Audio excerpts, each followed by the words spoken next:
insyaallah dimuliakan Allah, alhamdulillah kita panjatkan puji syukur kehadirat Allah Subhanahu wa taala.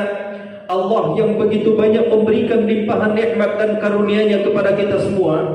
Terutama nikmat yang paling besar yang Allah anugerahkan adalah hidayah iman dan Islam, sehingga sampai saat sekarang ini kita masih istiqamah mentaati perintah Allah Subhanahu wa taala dan meninggalkan larangan-larangannya. Salawat dan salam bagi kita aturkan buat junjungan kita Nabi Allah Muhammad sallallahu alaihi wasallam. Kata beliau, al-bakhil alladzi man dzukirtu 'indahu falam yusalli alayya. Orang yang paling kikir kata Nabi adalah orang yang ketika mendengar namaku disebut lantas tidak mau bersalawat. Karena itu jamaah sekalian, sebagai bentuk kecintaan kita kepada baginda Rasulullah sallallahu alaihi wasallam, mari kita memperbanyak salawat. Semoga insyaallah nanti kita di akhirat termasuk orang-orang yang mendapatkan syafaatnya. Sebagai khatib saya berwasiat buat diri saya dan seluruh jamaah sekalian, mari senantiasa meningkatkan iman dan takwa kita kepada Allah dengan istiqamah mentaati perintah-perintah Allah Subhanahu wa taala dan meninggalkan larangan-larangannya. Insyaallah tema khutbah yang saya ingin sampaikan pada kesempatan siang hari ini adalah hidup mulia dengan Al-Quran. Kenapa tema ini penting untuk diangkat jamaah sekalian? Karena Al-Quran ini adalah pedoman hidup bagi umat Islam. Maka siapapun yang berhubungan dengan Al-Quran pasti mulia. Perhatikan jamaah sekalian, Al-Quran ini turun dari Allah yang maha mulia. Kemudian Al-Quran ini turun melalui malaikat yang paling mulia, yaitu malaikat Jibril. Kemudian Al-Quran ini turun pada malam yang paling mulia, yaitu malam Lailatul Qadar. Kemudian Al-Quran ini turun kepada manusia yang paling mulia, yaitu baginda Rasulullah sallallahu alaihi wasallam. Kemudian Al-Quran itu turun di tempat yang paling mulia, yaitu Mekah dan Madinah. Maka tidaklah seseorang berhubungan dengan Al-Quran kecuali pasti Allah muliakan. Pertanyaannya kemudian, bagaimana kita hidup mulia dengan Al-Quranul Karim? Yang harus kita lakukan adalah menjadikan Al-Quran sebagai pedoman dalam kehidupan kita. Allah Subhanahu wa taala berfirman, "Dzalikal kitab", inilah Alkitab. Alkitab itu adalah salah satu di antara nama-nama Al-Quran selain daripada Al-Furqan, Az-Zikr dan Al-Quran itu sendiri. Dzalikal kitab, inilah Al-Quran atau Alkitab, kata Allah, la raib, tidak ada keraguan fihi di dalamnya, hudal lil muttaqin, dia adalah petunjuk bagi orang-orang yang bertakwa kepada Allah. Dengan demikian jamaah sekalian, pertama kita harus berangkat dari sebuah keyakinan terhadap kebenaran Al-Quranul Karim. Dan kalau ada yang meragukan kebenaran Al-Quran, sampai detik ini Allah Subhanahu wa taala masih membuka peluang lebar-lebar bagi siapapun yang ingin menandingi Al-Quran. Apa kata Allah?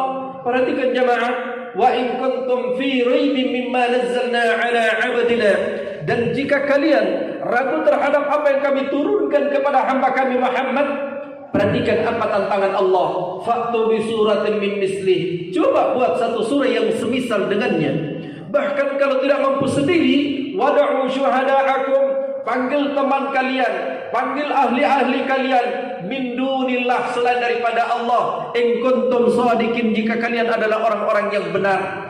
Tapi perhatikan apa kata Allah, fa illam taf'alu, jika kalian tidak mampu, walam taf'alu, dan pasti kata Allah kalian tidak akan mampu. Kenapa tidak mampu? Karena Allah menjaga Al-Quran ini. Inna nahnu nazzalna dzikra wa inna lahu lahafizun. Sesungguhnya kami menurunkan Az-Zikr. Nama dari Al-Quran adalah Az-Zikr. Wa inna lahu lahafizun, dan kami akan menjaganya, kata Allah. Maka Allah berfirman, jika kalian tidak mampu, walam taf'alu, dan pasti kalian tidak akan mampu, fattakun narul lati waquduha an-nas wal hijarah, maka takutlah terhadap api neraka yang bahan bakarnya adalah an-nas wal hijarah, yaitu manusia dan batu, uiddatil kafirin, yang diperuntukkan bagi mereka yang ingkar kepada Allah Subhanahu wa taala. Hadirin yang dimuliakan Allah, selanjutnya ketika kita ingin hidup mulia dengan Al-Quran, di samping meyakini kebenaran Al-Quran, selanjutnya yang kedua adalah bagaimana menjadikan Quran sebagai pedoman dalam kehidupan kita. Bagaimana menjadikan Quran sebagai pedoman dalam kehidupan kita? Pertama, Al-Quran itu harus senantiasa kita baca. Rasulullah sallallahu alaihi wasallam bersabda, Iqra'ul Quran fa innahu ya'ti yaumal qiyamati syafi'an li ashabi. Baca Quran karena dia akan datang di hari kiamat sebagai pembawa syafaat bagi orang-orang yang membacanya. Dalam hadis yang lain Rasulullah sallallahu alaihi wasallam bersabda, "Man qara harfan min kitabillah falahu hasanah wal hasanatu bi asyri amsalha. La aqulu alif lam mim harfun walakin aqulu alif harfun wa lam harfun wa mim harfun." Kata Rasulullah sallallahu alaihi wasallam, bacalah kalian oleh kalian akan Al-Quran, karena siapa yang membaca satu huruf dari kitab Allah, maksudnya Al-Quran, baginya satu kebaikan. Wal hasanatu bi asyri amsalha, yang satu kebaikan itu Allah akan melipat gandakannya di 10 kebaikan. La aqulu, saya tidak bilang, kata Rasul, alif lam mim harfun, alif lam mim satu huruf, walakin aqulu, tapi kata Nabi saya mengatakan alif harfun wa lam harfun wa mim harfun. Alifnya satu huruf, lamnya satu huruf, dan mimnya satu huruf. Alif lam mim kita baca jamaah sekalian, kita mendapatkan 30 kebaikan. Kita baca bismillah, bismillahirrahmanirrahim, 19 hurufnya kali 10, 190 kebaikan. Kita baca suratul Fatihah 113 hurufnya kali 10, coba bayangkan. Dan bahkan andai pun kita sempat mengkhatamkan Quran, berapa hurufnya jamaah? Menurut Imam Syafi'i rahimahullah ta'ala, jumlah huruf dalam Al-Quran itu adalah 1.027.000. Coba bayangkan jamaah sekalian, mulianya orang yang membaca Al-Quran. Yang kedua, setelah membaca Al-Quran, mempelajari Al-Quran. Mulianya orang yang mempelajari Al-Quran. Apa kata Rasulullah SAW? Khairukum man ta'allama Al-Quran wa 'allamahu. Sebaik-baik kalian adalah yang mempelajari Al-Quran dan mengajarkannya, termasuk mereka yang menghafalkannya. Jadi kata Rasul, sebaik-baik kalian adalah yang mempelajari Al-Quran dan mengajarkannya. Maka belajar Al-Quran adalah perbuatan yang sangat mulia di sisi Allah Subhanahu wa taala. Apalagi kalau kita mengajarkan, karena itu akan menjadi salah satu amal jariah di sisi Allah Subhanahu wa taala. Dan yang ketiga, kita mengamalkan Al-Quran. Sikap kita terhadap Al-Quran adalah apapun perintah Allah dalam Quran, kerjakanlah, sekalipun perintah itu tidak sesuai dengan akal kita.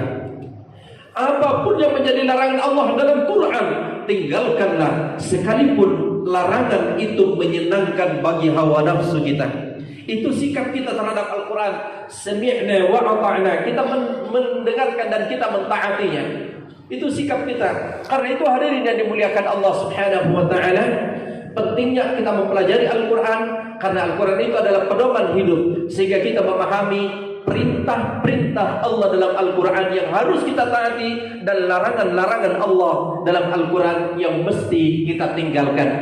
Hadirin yang dimuliakan Allah Subhanahu wa ta'ala, oleh karena itu, sebagai kesimpulan dari khutbah yang singkat ini, pertama, kalau mau hidup mulia dengan Al-Quran, maka selalulah berinteraksi dengan Al-Quran.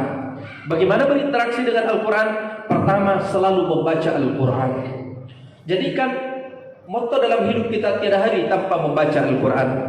Yang kedua, berusaha untuk pelajari dan mengkaji Al-Quranul Karim. Yang ketiga adalah berusaha mengamalkan isi daripada Al-Quran. Sekali lagi, sikap kita terhadap Al-Quran adalah apapun perintah Allah, kerjakanlah, sekalipun menurut kita perintah itu tidak cocok dengan akal kita. Kemudian selanjutnya, apapun yang menjadi larangan Allah, tinggalkanlah, sekalipun larangan itu menyenangkan bagi hawa nafsu kita. Maka insya Allah Allah akan muliakan kita, bukan hanya di dunia, tapi insya Allah Allah akan muliakan kita nanti sampai di akhirat. Inilah kiranya yang sempat saya sampaikan pada kesempatan khutbah kali ini. Semoga bermanfaat buat kita semua, terutama bagi pribadi saya. Barakallahu li wa lakum fil Qur'anil azim, wa nafa'ani wa iyyakum bima fihi minal ayati wa zikril hakim, wa taqabbalallahu minni wa minkum tilawatahu innahu huwal ghafurur rahim.